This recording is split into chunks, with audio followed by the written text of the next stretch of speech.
ভিসার আবেদন করা 20,000-এরও বেশি বাংলাদেশির পাসপোর্ট ফেরত দিয়েছে ঢাকার ভারতীয় হাইকমিশন। সোমবার ভারতীয় সংবাদ মাধ্যম টাইমস অফ ইন্ডিয়া এক প্রতিবেদনে এ তথ্য জানিয়েছে।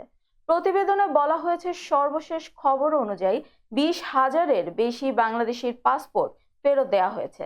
ঢাকায় ভারতীয় হাই কমিশনকে উদ্দেশ্য করে ব্যাপক বিক্ষোভ ও হুমকির পরিপ্রেক্ষিতে এই পদক্ষেপ নেওয়া হয়েছে। মূলত বাংলাদেশি নাগরিকদের জন্য ভিসা পরিষেবাগুলো অনির্দিষ্টকালের জন্য স্থগিত করার ফলে এই পরিস্থিতি হয়। টাইমস অফ ইন্ডিয়া বলছে, বেশ কয়েকটি সূত্র নিশ্চিত করেছে বর্তমানে শুধুমাত্র সীমিত সংখ্যক জরুরি ভিসার আবেদনগুলো প্রক্রিয়া করা হচ্ছে। অবশ্যই এর মধ্যে কিছু ব্যতিক্রম ভিসাও আবেদন অন্তর্ভুক্ত রয়েছে, যেমন মেডিকেল ইমার্জেন্সি, স্টুডেন্ট ভিসা এবং তৃতীয় দেশে ভ্রমণের জন্য প্রয়োজনীয় ডাবল এন্ট্রি ভিসা। এর আগে শেখ হাসিনা সরকারের পতনের পর বিক্ষোভের জেরে ভিসা পরিষেবা স্থগিত করা হয়েছিল। রাজনৈতিক পট পরিবর্তনের এই ঘটনা দুই দেশের মধ্যে উত্তেজনা বাড়িয়ে তোলে।